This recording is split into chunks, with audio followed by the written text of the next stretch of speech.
Des dames comme des fils invisibles qui ont cousu l'Europe. Des héroïnes discrètes dont le pouvoir s'est exercé dans les alliances, les maternités et les silences. 2 dames du Moyen-Âge, 2 Béatrices. À vol d'oiseau, une autre façon de raconter le territoire. À vol d'oiseau. ATMB et Globule Radio vous proposent maintenant la saison 6 d'À vol d'oiseau. Un voyage sonore au départ de Chamonix. Pour étancher votre soif de mouvement au pays du Mont Blanc. Survoler les Alpes, c'est voir des cols, des vallées profondes, des frontières qui changent au fil des siècles, des hommes qui se battent, négocient, se battent encore pour maîtriser ces frontières, et des silhouettes, discrètes, presque invisibles, et pourtant essentielles, les femmes. À travers les siècles, elles ont quitté leur vallée, leur famille, parfois leur langue, pour relier ce que les hommes délient.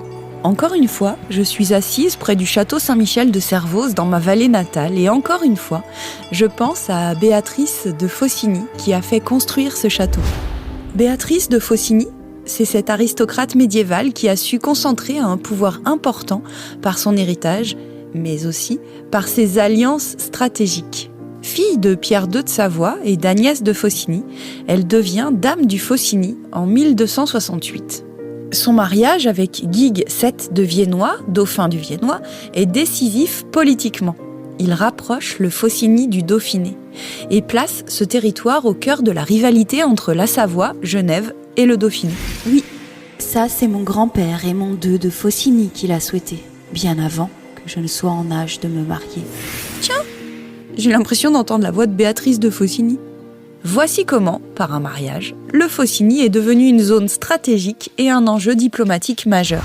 À la mort de son mari, en 1269, elle devient régente du Dauphiné pour son fils. Pendant cette période, elle exerce un pouvoir politique effectif. Elle dirige les affaires du Dauphiné, gère les conflits féodaux, organise la défense et l'administration des territoires.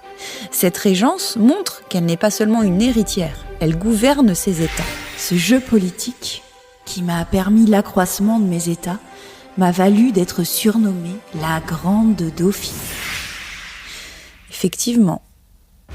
Sa stratégie utilise alliances et traités pour maintenir l'équilibre entre Savoie, Genève et Dauphiné. Cette politique lui permet d'agrandir ou de stabiliser ses États sans recourir constamment à la guerre. Une main de fer dans un gant de velours. Pourtant, les luttes d'influence et d'intérêt sont constantes. La stabilité des possessions est fragile. Mon tapis et moi, on décide de rejoindre son château à Bonneville et on survole encore une fois la vallée de l'Arve. Je remarque toutes ces femmes qui œuvrent en silence avec force et douceur dans cette vallée dite du décolletage. Je les imagine, sœurs, mères, filles, ensemble, enfin conscientes de leur puissance. Au pied du château de Bonneville, dit aussi des sires du Faucigny ou de Béatrice du Faucigny, c'est à une autre Béatrice que je pense. Béatrice de Savoie qui a vécu au même siècle, le XIIIe. En épousant Raymond Béranger IV, elle fait entrer la Savoie au cœur de la politique méditerranéenne. Mais pas que, elle donne naissance à 4 filles, 4 princesses qui deviendront reines. Marguerite de Provence épouse Louis IX, c'est Saint-Louis quand même. Éléonore de Provence épouse Henri III d'Angleterre, Sankia de Provence, elle, épouse Richard de Cornouailles, et Béatrice de Provence épouse Charles Ier d'Anjou. 4 sœurs, 4 couronnes, et un réseau politique qui couvre toute l'Europe. Sur près de 1000 ans d'histoire, elles sont plus de 200 femmes liées à la maison de Savoie par la naissance ou par le mariage. Impossible de les résumer en un seul portrait. Leurs vies sont trop différentes, leur caractère trop contrasté. Et surtout, les traces qu'elles ont laissées sont rares.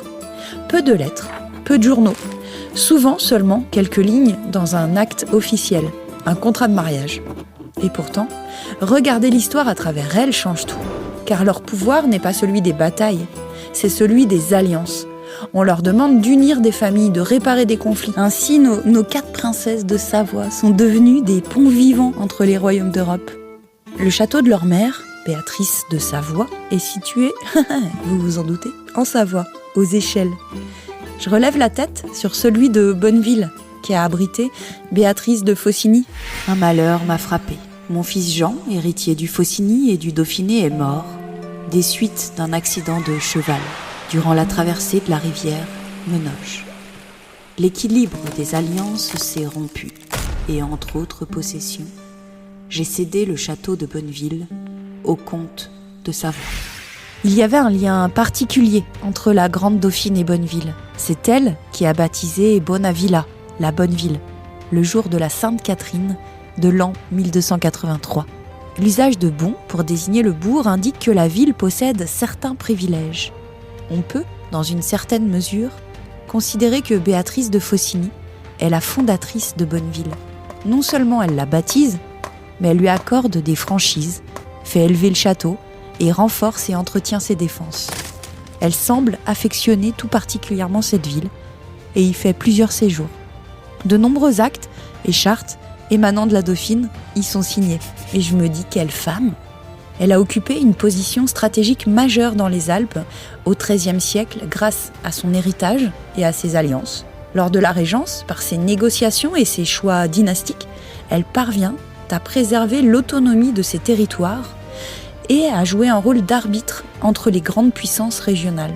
Son action montre comment une grande dame féodale peut exercer une influence politique déterminante dans l'équilibre des pouvoirs alpins.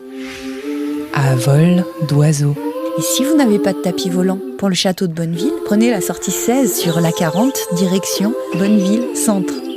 La saison 6 d'À vol d'oiseau à retrouver chaque mois avec un nouvel épisode au départ de Chamonix. À très vite pour un nouveau voyage avec Autoroute et Tunnel du Mont Blanc et Globule Radio.